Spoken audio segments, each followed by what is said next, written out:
ఒకనాటి హీరోయిన్ రాధ కూతురు కార్తీక హీరోయిన్ గా మెప్పించేందుకు గట్టి ప్రయత్నాలే చేసింది. జోష్, రంగం, దమ్ము వంటి సినిమాల్లో నటించిన కార్తీకకు ఇప్పుడు అనుకోని అవకాశం వచ్చి పడింది. అదే అమరేంద్ర బాహుబలి భార్య దేవసేనగా నటించే అవకాశం రావడం. అదేంటి, దేవసేన అంటే అనుష్క కదా అనుకోవడంలో ఆశ్చర్యం లేదు. సిల్వర్ స్క్రీన్ పై దేవసేన స్వీటీ అయితే స్మాల్ స్క్రీన్ పై దేవసేనగా కార్తీక నటిస్తోంది. బాహుబలికి వచ్చిన క్రేజ్ ను బేస్ చేసుకుని అనేక ప్లాట్ఫామ్స్ పై ఇది కంటిన్యూ కానుంది.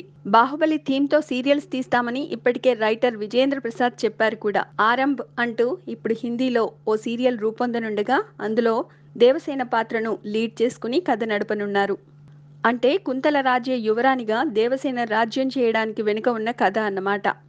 కెరీర్ ఏమవుతుందో అనుకునే పరిస్థితిలో ఉన్న కార్తీకకు ఏకంగా బాహుబలి లాంటి క్రేజీ ప్రాజెక్టుకు సంబంధించిన సీరియల్లో నటించే అవకాశం రావడం అదృష్టమనే చెప్పాలి. ఈ రోల్ చేసేందుకు కార్తీక ఇప్పటికే తెగ కష్టపడిపోతోంది. ఇదంతా రీసెంట్ గా రిలీజ్ చేసిన ఆరంభ్ టీజర్ లో కూడా కనిపించింది. మరి దేవసేనగా కార్తీక అనుష్కను మరిపించగలదో లేదో చూడాలి. Please subscribe. Hi, it's me Purna. Please subscribe.